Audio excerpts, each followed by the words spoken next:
everyone, and welcome to the Continual Author Spotlight. I'm your host, Nancy Northcott, and my guest tonight is international best-selling author Karen Rose. Karen has made the bestseller lists of the New York Times, USA Today, London's Sunday Times, Germany's Der Spiegel, the Irish Times, and other lists in South Africa, where she had a #1 bestseller, and in Australia. Her books have been translated into more than 20 languages. Welcome, Karen. Thank you. It's good to see you again. It's good to see you too. And not even at a conference. I mean, it's usually conferences. I know. Yeah. So your official bio says that you started your working life as an engineer and even earned a couple of patents. And then you gave that up to become a writer. How did that all happen? Well, it wasn't like I kind of gave it up to, it was more of a, it was more progressive than that. It wasn't like one day I said, oh, I'm going to become a full-time writer. I started writing for fun when I was traveling as an engineer. I was traveling internationally and ran out of books to read that were in English. And so I started writing my own because I was bored. And over the years, the hobby kind of became something I was really serious about. My husband said, why don't you try to get published? And I said, okay. He brought me home from the used bookstore one day. It was a 25-cent book called How to Market Your Romance Novel. And I did everything in it. And I had spreadsheets and flow charts and I kept records and I got a lot of very nice rejections. And I would have been ready to quit at that point.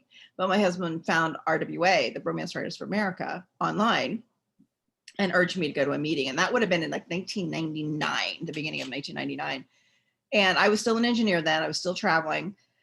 Shortly thereafter, I left that job. And actually, why I left that job, it kind of ended up in a book. My husband was working as a mental health therapist at the time and was nearly killed by one of our clients. Yeah, it was pretty dramatic.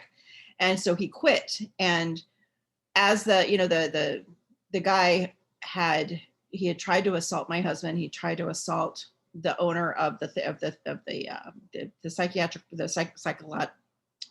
practice, I guess it was. And he was arrested. And as they were taking him off to jail, he was basically saying, I'm going to get you, I'm going to get your kids, I'm going to get your family. And he was a sex offender. And so it was a scary time, because we had two small children, and we had moved about as far out from the city as we could get. I could still get to work every day. So I left that job because we wanted to move out of the city. We decided it was time to move out of the city. So I left the job, took another down south, and that's where I met you, Nancy. So when I was working that job in Charlotte, and after 9/11, it was a manufacturing job, and that industry kind of for a little while, and I got laid off. And at that point, I had just sold my first book, and that would have been I signed the contract in early 2002. I lost my job like a month later. And so we ended up moving again. We moved to Florida, and I kept writing. So I wasn't an engineer anymore, but I kept writing. And I had my own business for a while. When I needed health insurance for the family, I ended up going to be a school teacher. So I did that for a while. All the while I was still writing. At that point I was writing about a book every 9 months while I was teaching full time. And when I finally was able, and when you're a teacher, it's not that hard, but when I was finally able to make enough money, if I could write like one more book a year, then I was teaching, I left the teaching job. So it wasn't like I left being an engineer. I did leave being an engineer because of my husband's issue. We moved, lost my job, moved again, and I just kind of wandered into it as time passed. So it was several years in the making before I was a full-time author.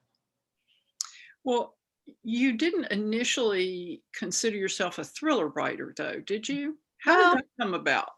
It wasn't, when I first started writing, like I said, I wrote for fun, and I wrote because I was bored. I told that story once, and a lady in the front row said, I would have just gone to the bar. And I was like, didn't even think about it. I was stuck in this hotel room for weeks at a time. Like, I didn't even think of it. I guess it's good that I was an introvert. Otherwise, I may never have published a book. But hold on. Now I think I've lost the question. What was the question? How did you come to consider yourself a thriller writer to Right, take right. that plant in your work? So when I first started writing, the books were more women's fiction, or I think we would call it now romantic elements. The story would revolve around a family, and there really wasn't any suspense in there until I started the book that became my first sale. It was my third book, but it was my first sale, and I had this idea of a woman who had abusive spouse, left the spouse, and started a new life. And that's kind of where the book started. And it started out as women's fiction, where it wasn't so much about the chase. It was more about her conundrum when she found out that the husband she escaped had was being tried for her murder years later. And what do I do? You know, do I pop up and say, here I am, I'm not really dead? Or, or do I just let him go on trial for killing me, knowing that if I'd stayed, he probably would have killed me? And so that was the first book. I sent it out to some agents, and my very first agent, she said, you have a suspenseful voice. Have you ever considered writing suspense? And I hadn't, but I thought, why not? And I liked mysteries. I liked to watch them on TV. I was always I can name that killer in 2 seconds person. And so what I did was I went back and I being the engineer, I took a book that had surprised me, that because I'm always able to guess the person who did it, always, but there have been a few times I've been stumped. And I went back to one of those books, and I didn't read it backward word for word. I read it backward chapter for chapter, looking to where the author had dropped all the clues. And what I learned was that there really isn't a magic. There's no magic to it, other than the magic of distraction. Because I found I was so concerned and so into the characters that I forgot to look for the clues, because they were there. They were there in plain sight. I just missed them because I was so wrapped up in what was going to happen next to the characters.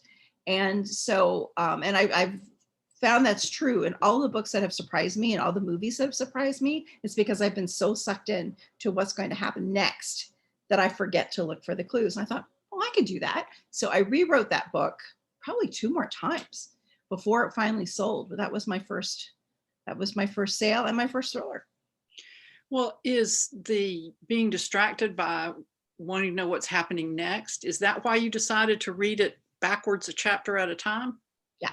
I wanted to know, I didn't want to, because I get sucked in, and I didn't want to get sucked into the story. I knew I got sucked into the story. I didn't realize that was why I was missing the clues.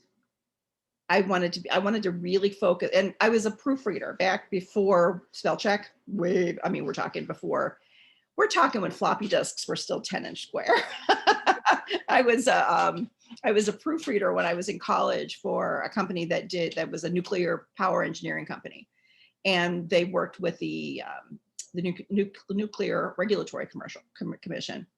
And I would read their manuals and all the documents that they would put out, and I was supposed to be the proofreader. And you read backwards.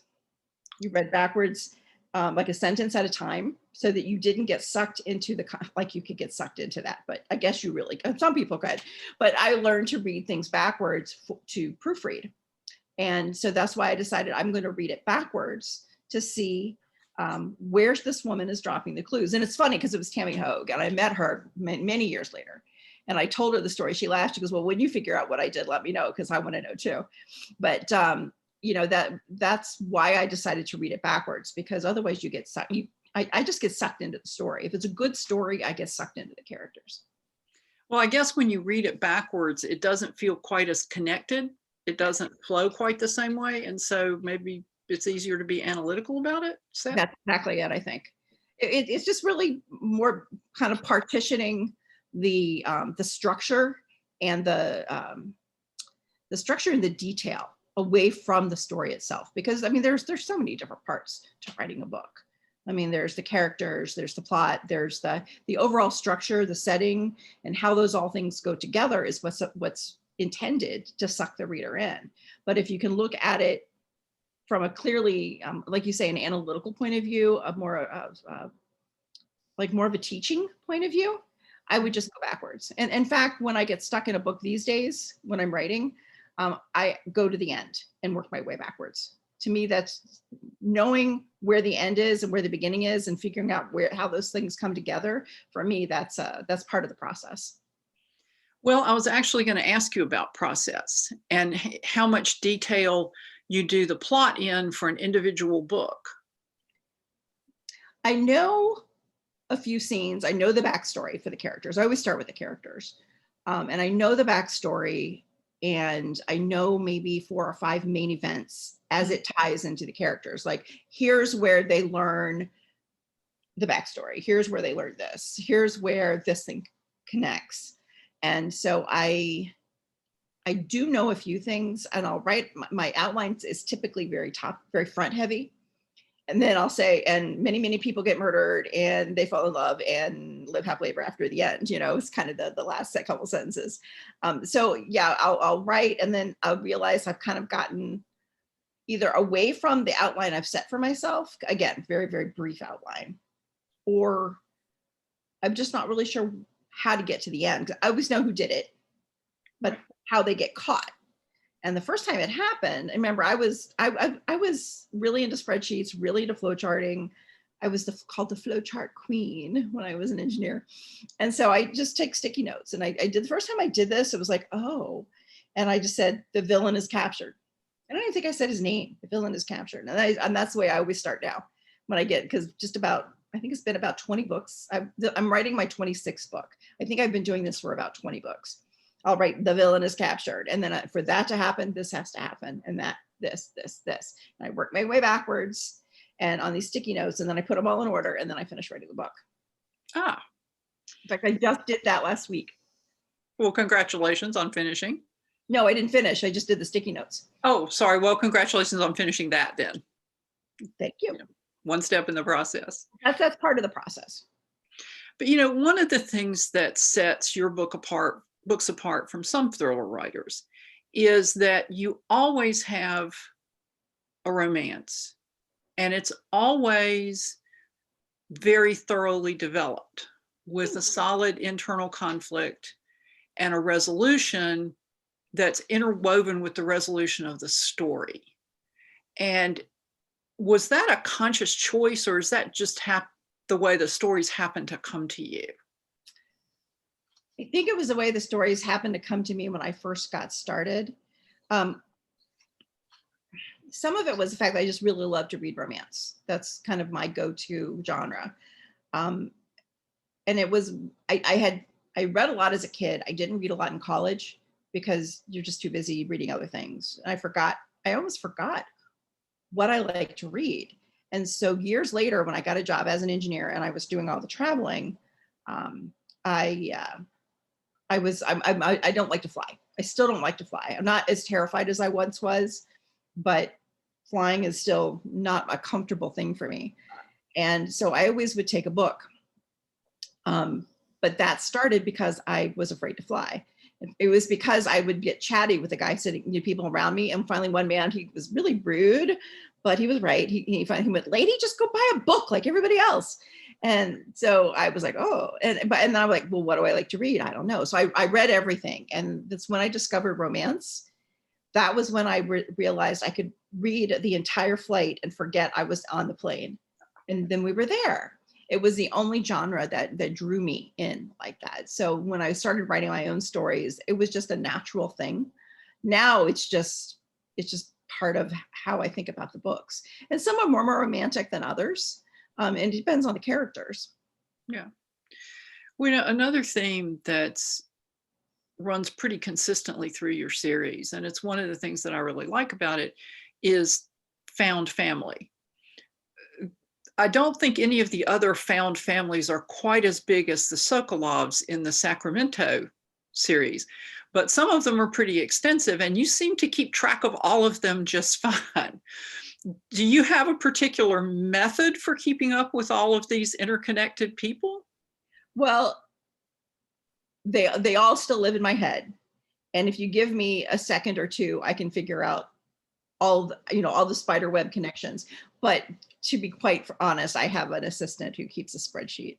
And that started about probably 3 books ago. So up until then, I was just keeping them all in my head. And I would keep a spreadsheet of like book years, just so I could keep track in my book world where books took place, so I could kind of track how old characters were getting as the books progressed. But I didn't really keep a database or a spreadsheet per se. But yeah, now I have an assistant and she has informed me that I have used the name Stacy far too many times.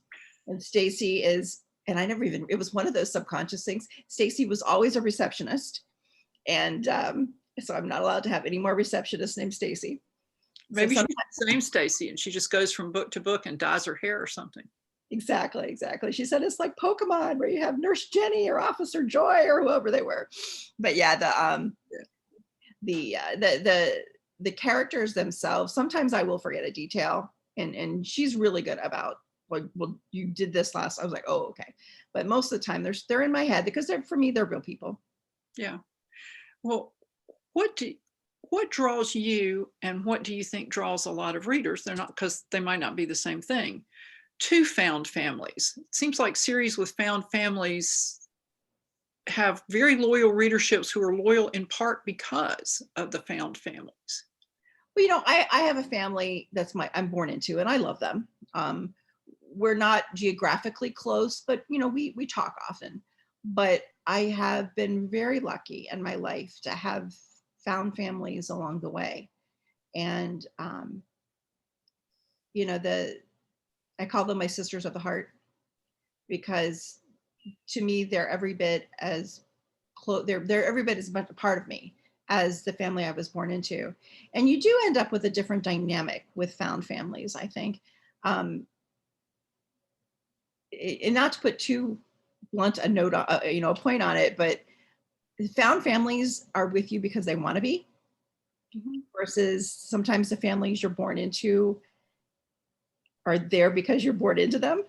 And so again, you get a kind of a different kind of dynamic. And many times the members of found families are very appreciative of that, because either they haven't had a good experience, they've lost family members along the way and they're lonely, but they're very appreciative of the bonds of found family when it's a family you're born into. You might take it for granted and you might not think about it.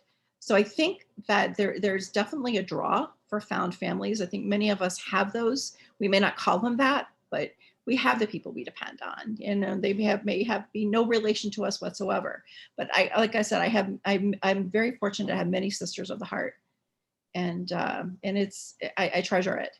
So I know that if anything ever happens to my born family, I have the found family. Yeah. And I think that's a comfort to a lot of people. We were talking on a Christmas panel a couple of months ago about why people like Christmas stories so much. And it was kind of one element that we all kept coming back to was a lot of people don't have the best born family situation. And so a Christmas story with its feel-good ending, or a found family story with all these people who choose to be with you, is in a way an escape from the fact that sometimes people are not happy in their natural family. I went back and reread your Valentine's Day short story today, and I'm not going to spoil it for people, but what you said reminded me of one of the lines in the story. I think it's Danny's line, and she says, "We choose you." And that meant so much to the characters that she was talking to. Yeah. I don't mind spoiling it a little bit. Those were two children that she adopted, and she chose them to be part of her family. And I think it gives people hope. The whole Christmas phenomenon thing that you're talking about, it lets people think that, I might be lonely now, but I could have a family. I can find a family. I can make a family. And it kind of, it makes us feel a little less isolated. Yeah, I think so. Some editors, particularly in romance, don't like to see the hero and heroine from a prior book step into the spotlight in the current book. You don't seem to have any problem getting that done. And I would be interested to know why you always make I wouldn't, well, it's probably too much to say you make a point of it, but you do it very frequently. And is there a particular reason for that? I enjoy it. To me, it just seems like revisiting with old friends. And I think the readers enjoy it as well. And I have to say, my editors didn't mind it, and they liked it until the first time a character, a heroine from a previous story, got hurt. Oh, I know she was like, "You can't do that." I'm like, "She's okay in the end." And it went in the book, yeah. but the initial reaction was, you can't let a heroine from a previous book get hit by a car. And I'm like, but she lived, she's fine. But yeah, so yeah, but I do enjoy bringing it back, those little cameo situations, and sometimes I just do it because I can. Yeah. There's a scene in one of the Cincinnati books where there's a character, and I always have a side story going along, and usually the side story will bring in levels of detail that the hero and the heroine don't know yet, but I want the reader to know. And this kid was from Chicago, and he was a college kid from Chicago, and all of a sudden people are trying to find him, and it's because of something that had happened when he was basically living on this, almost a homeless kid in Cincinnati. And he'd gotten away and gone to college, and he was in Chicago now. And one of the people trying to help him gets killed. And it turns out that the detective on the case in Chicago is Abe Reagan, along with Mia Mitchell from their books, which were some of the early books. And I just did it because I could and because I liked it. And it was just, not even more than 5 or 6 lines, but you find out, that he's got more kids, and that they're happy, and then there's just like a little bit of banter, and then they go away, But yeah, I do enjoy that. And for me, it's just like revisiting old friends. It's like old home week. Yeah. Well, since we're talking about characters, do you have a set process for creating characters, or do you kind of work out of the situation for the plot, or do you start with the character? Well, I always start with the character only because it's one of the tools I use to propel myself into the book. Yeah, because I hear people say, "Oh, my favorite is the first part of the book," and I hate the first part of the book. It's very stressful, and it's because there are so many different ways this book could go. It's like you're standing in that long hallway, and there's like a bazillion different doors, and behind one is a tiger, and what if I choose the wrong one, and I'll have 50,000 words that I'll have to throw away, which is a huge nightmare. So I got to the point where instead of staring at that empty screen, I'll put hero, heroine, villain, and underneath each one, I bullet point who they are, who their family is, and then I'll have who they are, how old they are, just the general stuff, and then who is their family, who is their work group, and so kind of building the world around them in which they exist. And I'll do the same for the heroine. And then I'll do the same for the villain. And if there's any sub-villains, they get their bullet points too. And by the time I get to the end of it, I may not know them really well, but I know how they fit together, and I can start thinking about the story then. And then I'll start writing the outline, and the outline becomes a story. And that's kind of how I sneak my way in now, versus that paralyzing fear of looking at that blank screen. So I started to do that again, probably about 20 books ago. And I have done it ever since. And now it's just habit. It's habit for me. But I will start with a character. Sometimes I know them well. Sometimes they're a character from a previous book, and sometimes they're brand new. And it just depends on the book. But not always. I don't always plan the characters that are going to have their own books later. Sometimes they just pop up, and that's always really fun. That for me, that makes it fun. For the biggest one that popped up was Deacon Novak, and he's kind of like the star of my Cincinnati series. It's pretty cool. And, yeah, he is pretty cool. And it was interesting because, and we can talk a little bit about this because you said you wanted to talk about Into the Dark. But when I first started, Deacon wasn't in the outline. He wasn't in the work group of the hero. He wasn't anywhere.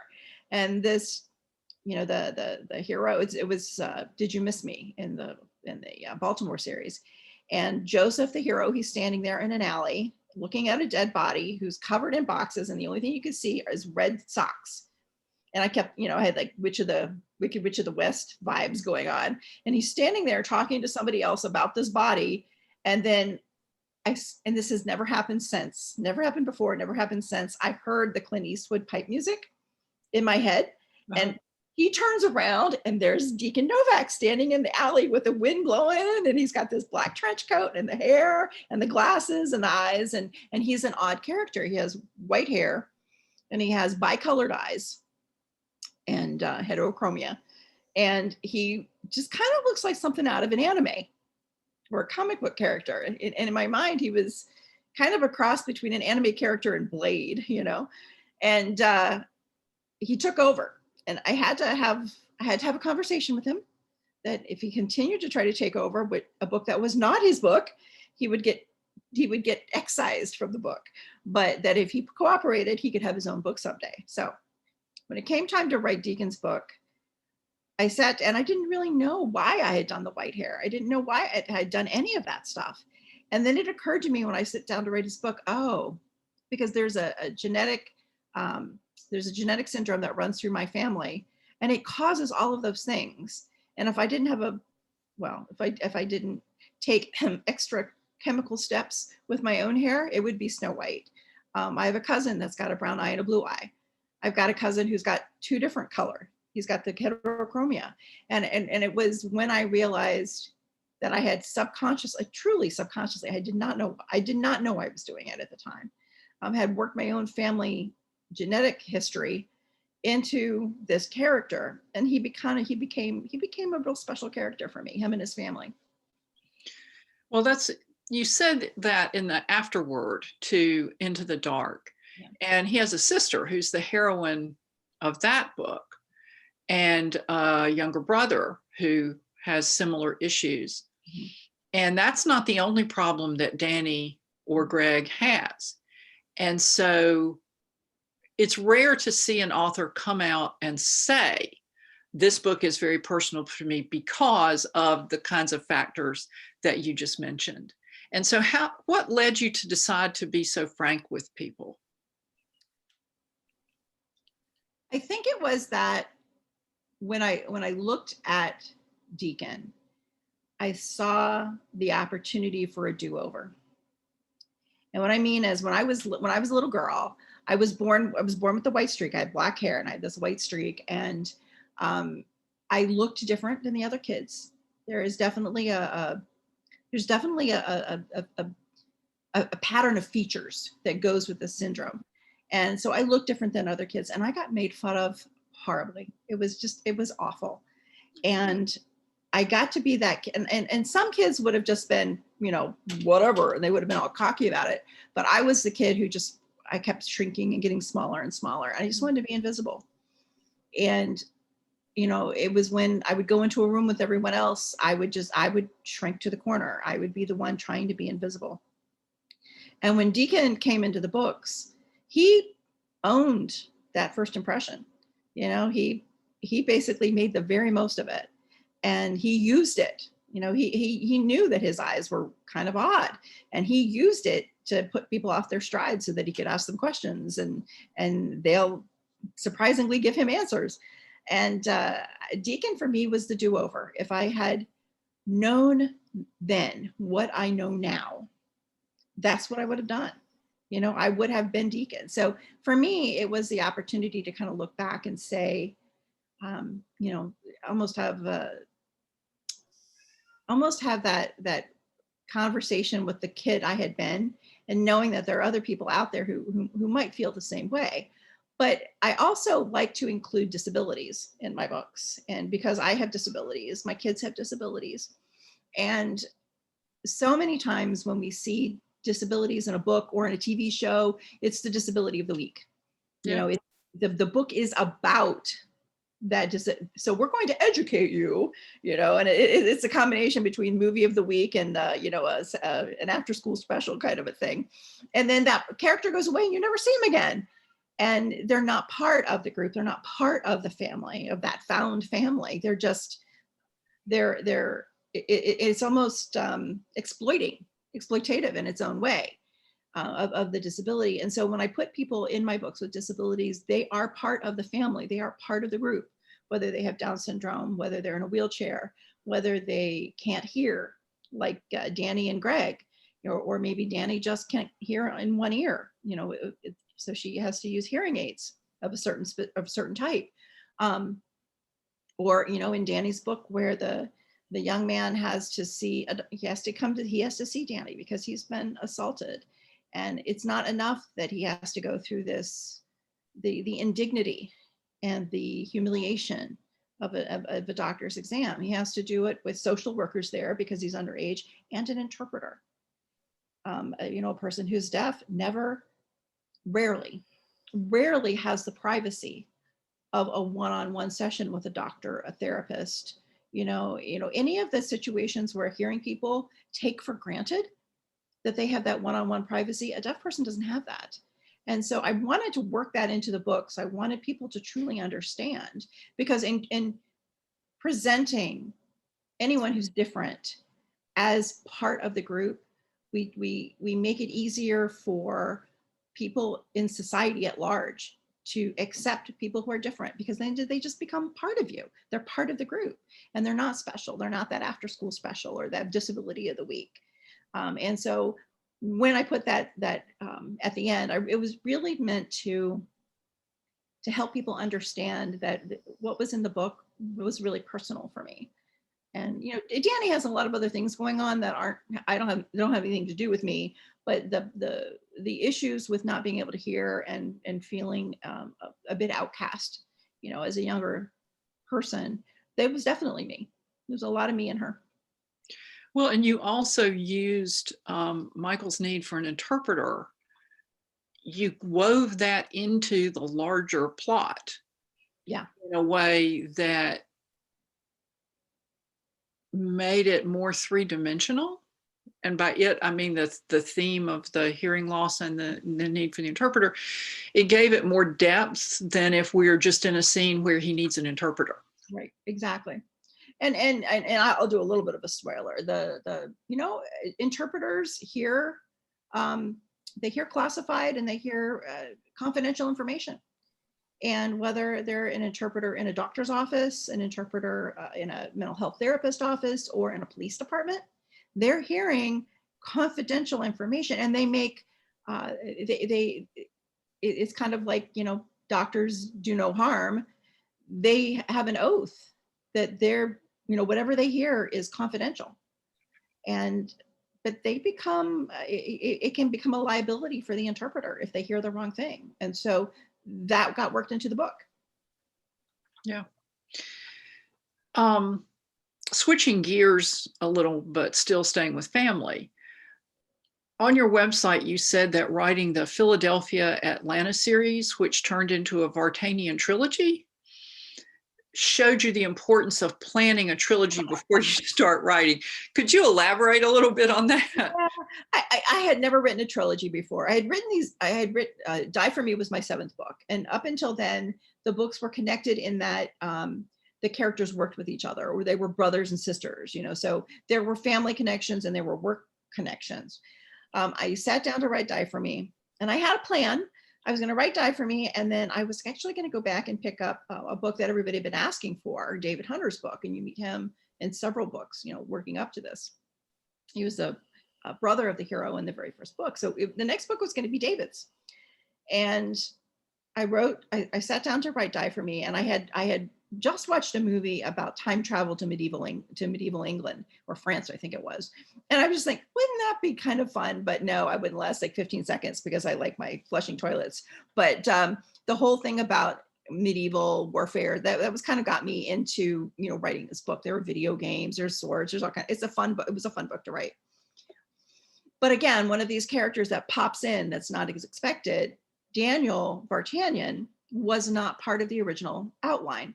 He was supposed to be a walk-on, walk-off character that finds out that his parents are dead because they're 2 victims that are in this field in Philadelphia that's filled with victims. It's a serial killer's burial ground. And so he was supposed to walk in, walk off, and be gone. But he didn't do that. There was something wrong, and there was something off with his parents. I mean, clearly he doesn't know his parents are dead at the time. The hero and heroine know. He doesn't know yet. And he's trying to figure out what happened to them. And as he digs deeper, he finds that his family has even more secrets than he knew they had. And he ends up with this mystery at the end. And I was like, well, and he has a sister who doesn't want anything to do with him. And I didn't know why that was. I'm like, well, he seems like a pretty nice guy to me. Why doesn't she want anything to do with him? So I get to the end of the book and I was like, well, I sewed that one up nicely, but now I have this other mystery. I guess I better write it to find out what happens. And I guess I better figure out why Susanna doesn't want anything to do with him. And that became the trilogy. Well, when I finally got to the last book, I hadn't planned any of it. I was just kind of, I was writing. I mean, I would plan each book, you know, as much as I outlined, but I was just writing along merrily. And then I realized that there was this little detail. And here's just an example, but the detail of eye color. Both Daniel and his brother Simon, who's the villain of the first book in the series, have these very striking blue eyes. And when I first started writing the book, I had Susanna have these same blue eyes, and it was going to be part of the plot. And then I realized, oh my gosh, she doesn't. And in Die For Me, it was a throwaway line where she had gray eyes. And I'm like, okay, now what do I do?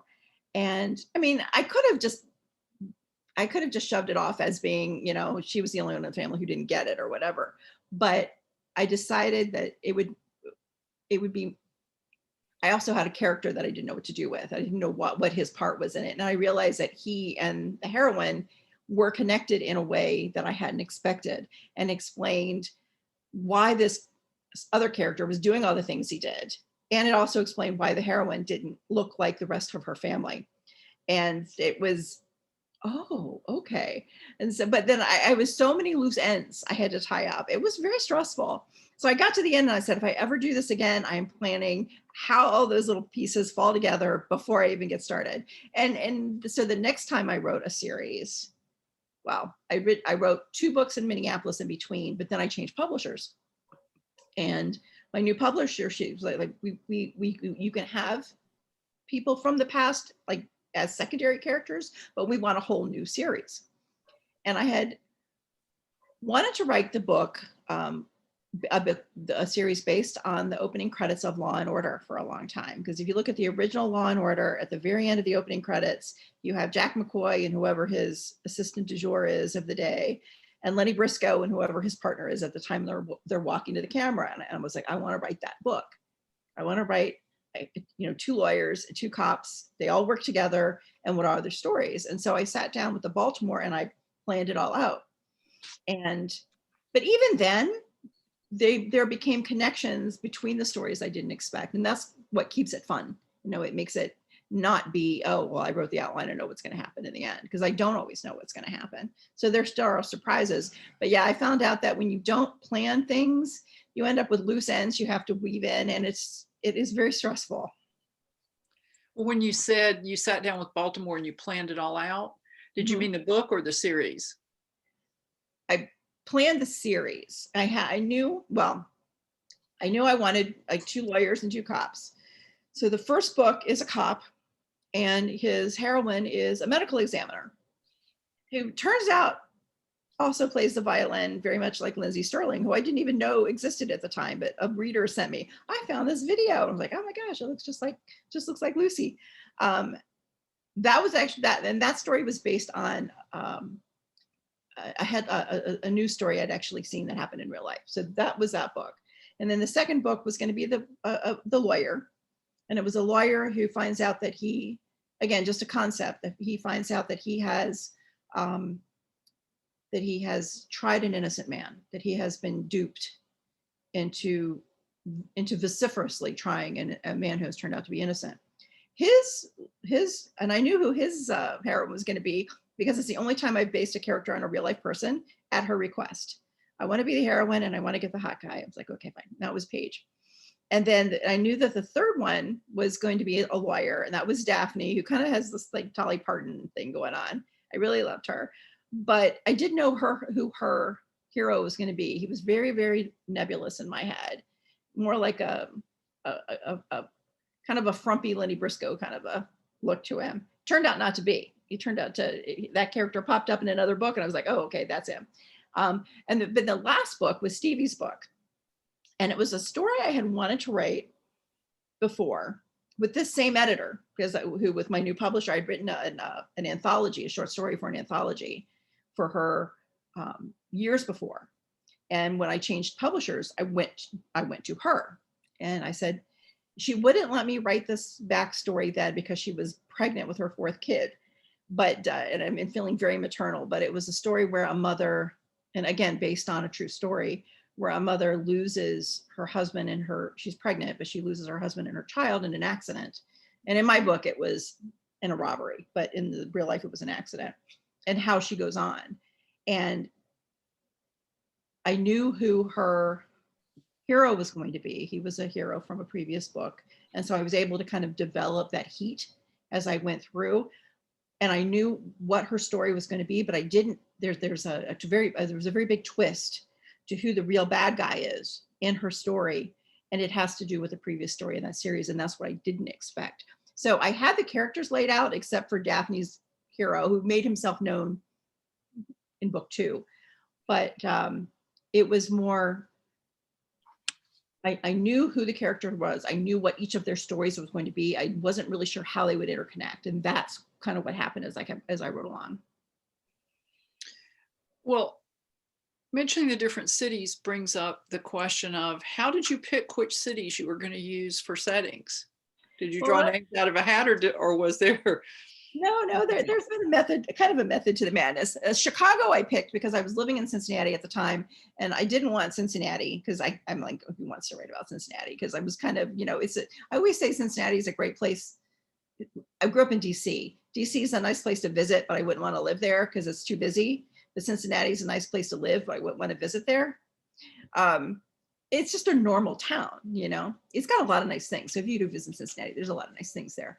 But I thought, well, Chicago's a big city. I want a big city where somebody could get lost, because this was my character who was running from her abusive husband, where a character can get lost and become somebody new, and where the police department is big enough that I could have police officers meet for the first time, even though they'd been cops for their whole careers, that, years could go by before they ran into each other.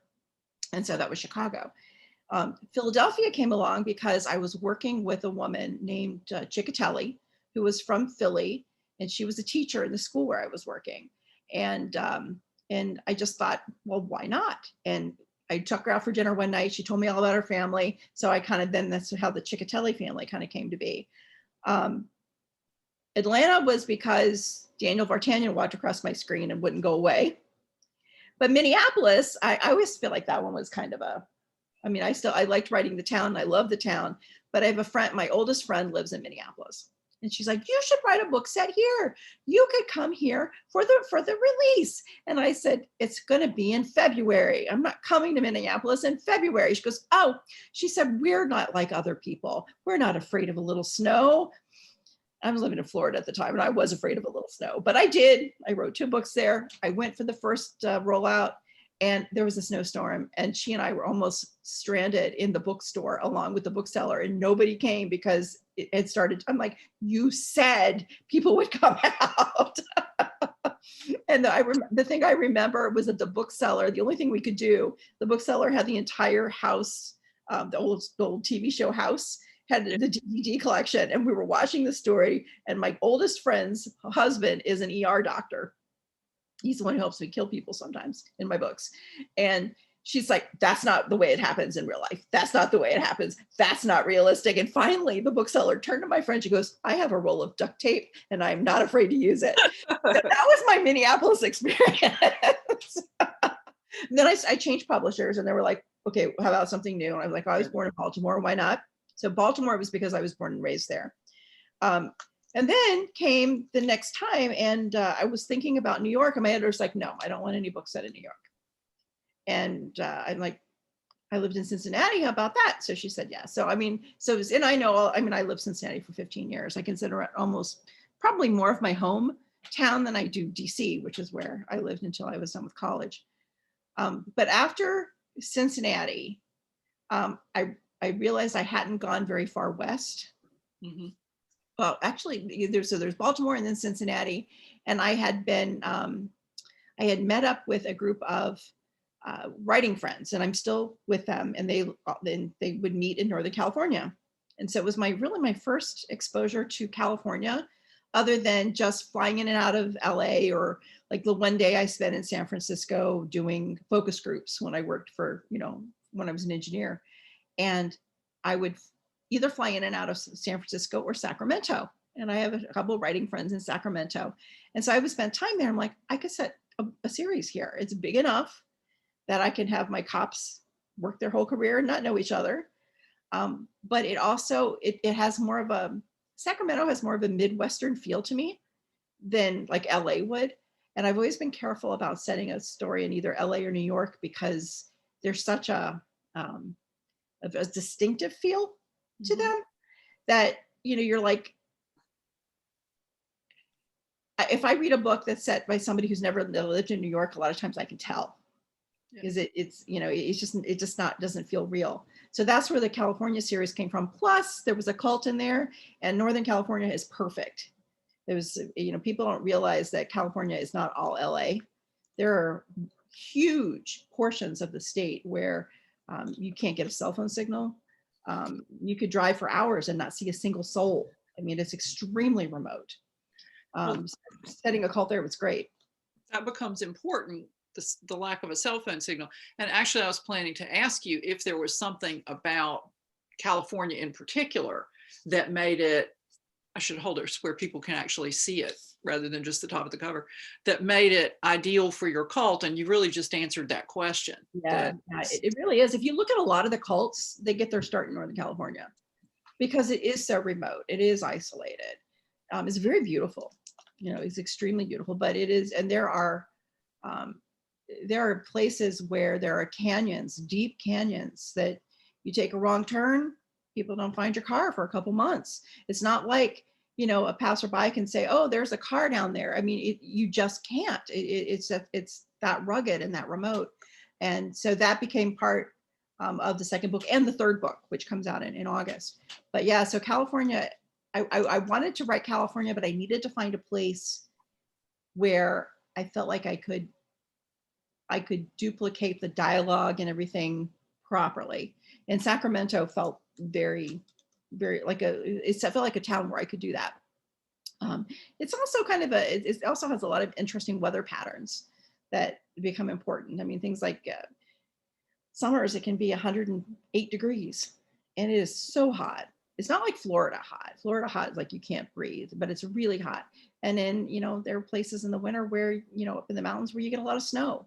So you get, again, there's a lot of topographical and geographical variety as well. So it was fun. It was fun to write the stories. It was fun going on searching. We actually went on a trip. Where can we put our cult? Oh, there were so many places to put a cult. Well, that sounds like a fun research trip, actually. It was. So I've started a new series, and it's in a fun city that I visited several times. And I would have visited it again, but unfortunately travel is not a thing right now. I will, so when it's safe to travel again, I will go there. But we're making some of the food here and kind of getting in the mood and listening to podcasts from people who are, who live there. So I can kind of you want to make sure you can hear the cadence of the people talking in your head. That's also important, so that they have the right sound, but you're not overdoing it. Are you ready to tell us what that city is, or would you rather not? I've been hinting at it on Twitter, like some of the foods my husband's making. He made beignets this week. Well, that's a pretty big hint, actually. It's a hint, people. The last time I hinted, it was far too subtle. So I'm like, hint, this is a hint. Well, the thing about Twitter is it can be great, but if you're not looking at your feed when something comes through, you might never, ever, ever see it. Unless it starts trending, and then you're like, okay, you and the rest of the country see it then. But then Twitter kind of shoves it in your face. Yeah. But switching from locations to themes, I was looking back over the list of your books today, and I think it struck me because I had just finished Say No More. But that book is really, as you said earlier, about a wife who's been abused and whose husband would surely have killed her had she not fled. And abuse comes up a lot in your books. And I'm interested to know how you handle a theme like that, which in some ways is more sensitive than just violence. Yeah. And sometimes more personal to people, without making it prurient or titillating or overly distressing, for lack of a, and I don't mean that it's not concerning and that you're not worried for the characters and that bad things don't happen, but they don't happen in a way that makes people put the book down and walk away. Yeah. And do you have a particular method for dealing with that, or is it just kind of the way it comes out? I worried about that when I first started writing the characters. I didn't want to be exploitative or any of those other things that you mentioned. And to me, I'm less likely to show the abuse in real life, in real time, more likely to show the impact that that past abuse has had on the person that they are today. And that kind of sets their starting point for their character growth and their character arc, as they come through the book. And I think not focusing on the abuse itself and just focusing on them rebuilding and retaking their life kind of gives a positive, it highlights the positive, while at the same time acknowledging the negative, the lasting negative effects. And I remember being a little concerned that, I was not doing a good thing by putting, people who had been, suffered domestic violence in my books. And I was actually reading an article that about Mariska Hargitay, she's Olivia Benson in Law and Order SVU. And she, and what caught my eyes in this interview, she was saying the exact same thing. She worried that by portraying Olivia Benson on this show, that she was basically making a living on the backs of people who had suffered. And she wasn't feeling really good about that. And, Law and Order is filmed in New York City, and she was having lunch. I could think they'd broken for lunch. She was having lunch in a diner. And this woman came up to her and, first she thought she just wanted an autograph. So she was getting, but the woman said, "Thank you." She said, I was a victim of domestic violence or some sort of abuse. I can't remember what it was now, but she said, your TV show, your portrayal gives me a voice. It lets me say all the things I can't say for myself. And I was like, oh. And shortly thereafter, through my career, especially since my first book was about domestic violence, I've gotten a lot of emails from readers, and invariably they're either flat out grateful, that they can see themselves in a book portrayed so positively, or they're just dang proud of themselves, And the first one I got was a woman who, she said that she had gone through the same, she'd been a battered wife. And then she said, even though my escape wasn't as dramatic as your Caroline's, she basically escaped in a fairly dramatic fashion. And and 15 years had passed. She'd found she'd met another man. They'd gotten married. They'd had many, many good years together. And she said, he used to ask me what it was like, and I couldn't tell him. But then I gave him your book, and now he knows. And you're just like, I still get all choked up just thinking about it. And I've gotten many of those emails over the years. So for me, it just seems like I put myself in the head of what are the lasting after effects? How does that feel? What impact does that have on the choices that you make every day?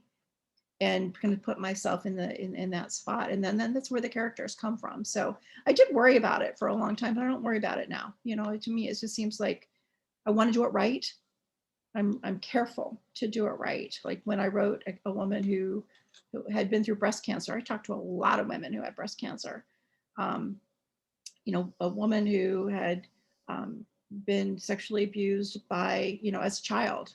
I talked to people who had been through that.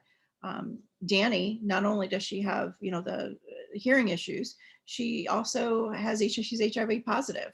I wanted to do that right. But otherwise, it does become exploitative and titillating and, prurient and all those things. And but these are people. To me, they're real people, but they represent real people for sure.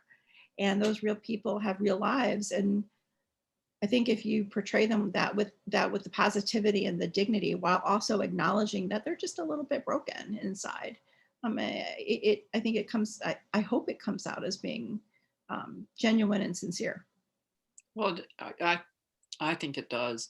And you really put a lot of emphasis on dignity with Michael in Into the Dark, and on the aftermath of having experienced abuse and indoctrination with Gideon and Mercy in Say No More, because that's the book, as you well know, where they actually confront their issues. It kind of comes up, I'm blanking on the name of the one with them before that. That's not theirs. It's Gideon's story. Say You're Sorry. Right. And Say You're Sorry. But that conflict kind of stepped to the fore because it's Mercy's book and Gideon's in it too. And they have a lot of unresolved personal issues. They do. And I think sometimes as a society, things like human trafficking and child trafficking and abuse are things we kind of prefer to look away from. Mm-hmm. And so that if they're in our fiction and we're reading about it,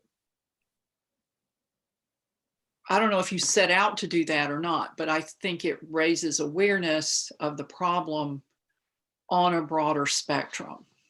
In many ways, I do. When I wrote about human trafficking for the first time in my Baltimore series, and I did quite a bit of research on the reality of human trafficking today, and it was shocking. I mean, I was really stunned that the 2/3 of the people who are who are illegals illegally in this country, who are undocumented in this country, came legally, but their visas and their passports were taken as part of this whole trafficking thing. They were duped into believing they were coming for a better life, only to become a victim, of their traffickers. And how many of them have advanced degrees? Most of them have high school. It is not like we're talking about people who are not properly educated. These are people who are just many times are betrayed by somebody they know, who say, oh, I've got this great opportunity for you. And they get here and they're trapped. I started to see, the whole hospitality industry was a real problem, because that's where a lot of these undocumented people were trapped. That's when they end up working. And I remember flying shortly after I started writing the series and starting to see big billboards in airports teaching people how to see the signs. So it wasn't, it was the kind of the beginning of the, let's let people know. And since then you start seeing, stories where there's a flight attendant on an airplane who sees something that doesn't look quite right. It's a young woman who's not dressed quite right. She doesn't meet anybody's eyes. She manages to slip the girl a note, and the girl's being trafficked, and she's able to save her. Seeing the being taught to see the clues and the symptoms of trafficking, of abuse. There was one just last couple of weeks ago where there was a woman who worked at a restaurant. I think it was in Orlando, and she saw bruises on the arms of this little kid. Are you all right? And the kid was like, but then later she asked again, and the kid was like, no, I'm not okay. And it turned out it was either father or stepfather was beating the crap out of him. And so she was able to get him out of that situation, but it was because she had been trained to look for the signs and know what to do. So I think that's really kind of that's a big part why I want to do this. Like, look for the signs And, you know, if it's not safe for you to do something right now, do something as soon as you can, you know, and maybe save somebody's life. So to me, that whole prospect of education. I mean, I write books first and foremost to entertain, but if we can teach people something along the way, that's bonus. That's just gravy. Well, shifting to a little bit lighter note, um, on your note about writing "No One Left to Tell," Mm-hmm. This line really struck me because you described it as the black belt who had been so confident now knew fear. And I think that's a great line. Could you, for those who haven't read that little note, could you tell us about that? By note, do you mean On your website, or I think it's yeah. also on the back of the book, but yeah. Well, that's actually an interesting, again, real life and my fiction tend to collide so many times when I'm not expecting it. That was the character where my friend said, I want to be in your book and I want to get the hot guy. She was my karate teacher. And she is, to this day, the most decorated female martial artist in the world. She's got, like, I think over 20 gold medals from World Games. She was a co-captain of the Olympic team. You know, she's truly phenomenal. I had to water her down a lot in the book because nobody would have believed it. You know, she would have been one of those too over the top characters. So I watered her down she was still happy with it. There's a scene where the hero goes through her spare room and she's got all these trophies that are 5-6 feet tall. That was my friend's living room. I can remember I felt like I was in a forest. I'm only 5 feet tall, in this forest of trophies that were taller than I was. But she was a character in my Minneapolis series that I bring into my Baltimore series. And I sat down with my friend. We went out to dinner one night and I said, Sunny, I need to know why she would leave her dojo, because the dojo is like your found family. Or if you're into martial arts, your dojo is your family. And I'm like, why? And she was very involved in her dojo in Minneapolis. Why would she leave? I mean, I need her to leave. I need her to be in Baltimore for this series. But why would she leave? And Sunny thought about it and she said, I think it was because something would happen that really upended her and harmed her confidence. She said if it were me, because she would teach self-defense classes back then, if I had taught someone a move and they tried it and it got them killed, I would never be able to forgive myself. And that kind of became the kernel of Paige's, the thing that started Paige. And then because she had done this, because she had taken up for this person and then was then faced with the rage of that person's abuser herself and gotten hurt, that really undermined her own self-confidence, and that became Paige. Well, while I was writing this book, and I was probably already a third into it, there was a tragedy that happened in our community. And when I was a teacher at a school for the arts, when I was a full-time high school teacher, and we didn't have a phys ed program, but we did have Taekwondo. And the gentleman who was the Taekwondo teacher, his name was Ken Ellis, and Ken was murdered. Well, he was murdered when I was about a third of the way through the book. And this man was a black belt. He could defend himself. He was, he was very active in the community, teaching people self-defense skills. And one day, and it was a really odd story, because somebody knocked on the door, and it was about 10 o'clock at night. He gets up, he had been sleeping on the sofa. He gets up, he opens the door, and there was nobody there. And he kind of went outside on the front porch, came back in, and these two men dressed in black, kind of like ninjas, jumped out and shot him. Oh. And his wife was the only one home alone with him. And she ran out. She's calling 911. He dies in her arms. Oh. And there was shock, you know? Ken was so well loved by everyone. They ended up, for his memorial service, they had to have his memorial service in the Civic Center, because he was so well loved by so many people. They couldn't have just had it in a church. They had to have this huge place for his memorial service. And it kind of hit me hard, because in that book I had already written that he basically bullet trumps karate. You know, if somebody comes at you with a bullet, even if you're a martial artist, expert, you are vulnerable. You are vulnerable to someone with, with a gun, or with maybe you could fight your way out with a knife, from a knife, but with a gun, if they really want to hurt you, they can hurt you. And it was that vulnerability that really gave Paige an edge. And I had to put that book aside for quite a while. I was so hurt and so devastated, that Ken had been killed this way. And I felt a little guilty. It's a strange thing. You're writing this book and then something happens that mirrors it. I had nothing to do with it, but I still felt a little guilty. And I eventually was able to finish the book. But yeah, that was the base of Paige's vulnerability. Was she had one of her students had died trying to defend herself with something she taught her, and then when Paige tried to help her, she became a target herself. Wow.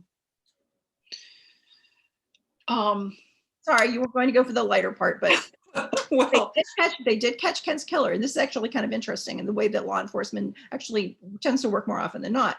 Everyone was sure that the wife had done it. And, she even went on Good Morning America. They were trying to find his killer. In all the comments, oh, she did it. She did it. She totally did it. But a few years later, there was another murder in Sarasota. And when the police got a tip on where to find the weapon, they also found the weapon that had killed Ken through ballistics.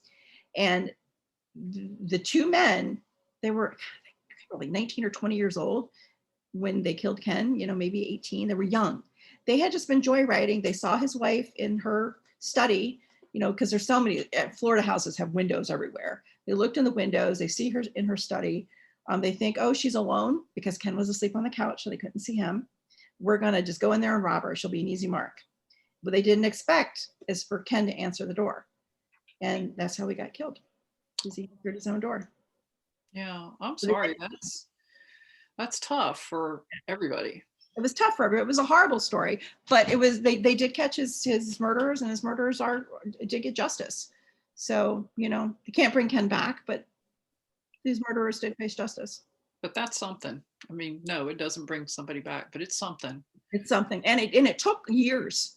And yeah. It was complete. It seemed like it was a completely unrelated thing, and it took years. So, that whole CSI timeline, and even my books to a certain extent, where the mystery solved in like 5 days or 24 hours or whatever, that's unrealistic.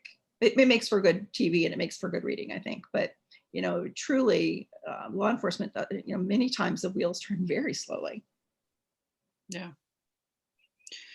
Well, two of my favorite books in your whole catalog are the 4th and 5th books in the Baltimore series, because they're about Clay Maynard and about Clay's daughter. So would you tell us what inspired Clay and his situation? Clay, I always loved his character, and I knew he was a good person, because he shows up. He's actually introduced in my 4th book. He's the best friend of the hero in my 4th book. And when I said I'd set something in Baltimore, I'm like, I left Clay there. And so, he and Stevie kind of had this slow burn through the first 3 books, and then they get their 4th book. It was his relationship and wanting to be a stepfather to little Cordelia that just broke my heart. And I like country music, and there's a singer named Brad Paisley, who sings the song called He Didn't Have to Be. And it's all about this little boy whose mom goes out on a date, and finally she brings home someone that wants to take him too. And, that they get married, and then, he became the father, he became the dad he didn't have to be. And at the end, they're standing there, and he's looking, I'm getting all tingly. He's standing there looking at his own baby through the hospital, window, and his dad's standing next to him. I hope that I can be half the dad he didn't have to be. And so that was Clay. That became Clay's book. But I left this story untold. And actually, in the first draft of Watch Your Back, he did find his daughter, but the book was really long. And my editor was like, why don't you cut that out, and you can write another book about that later. So I did.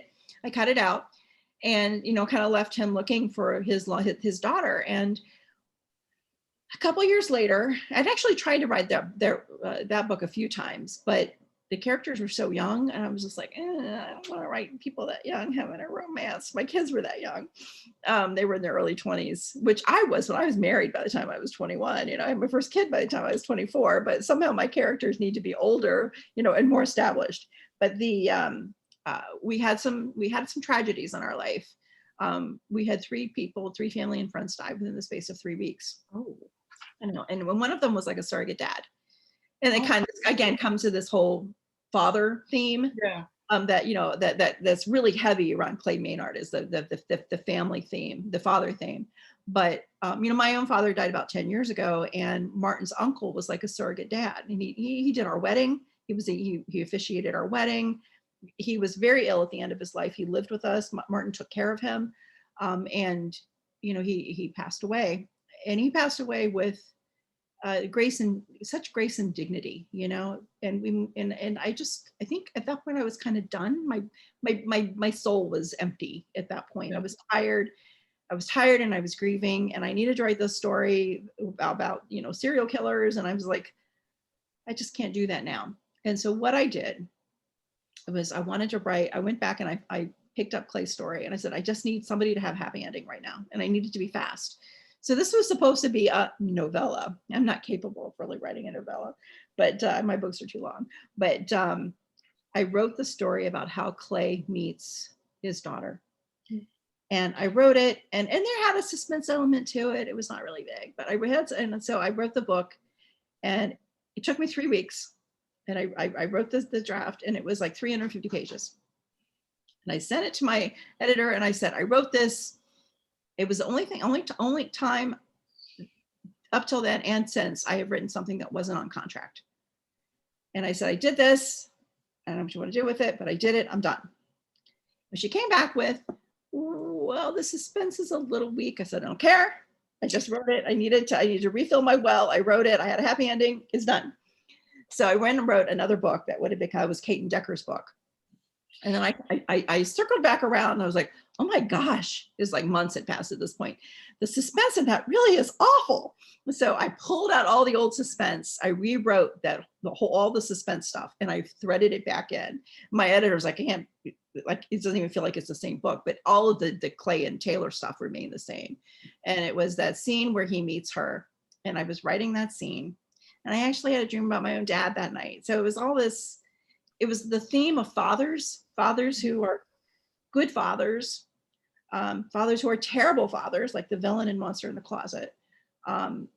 Clay, who was he was the stepfather he didn't have to be to Cordelia. And when he finally does meet Taylor, and then later meets the stepfather that hid Taylor from him for 20 years, he's able to forgive him,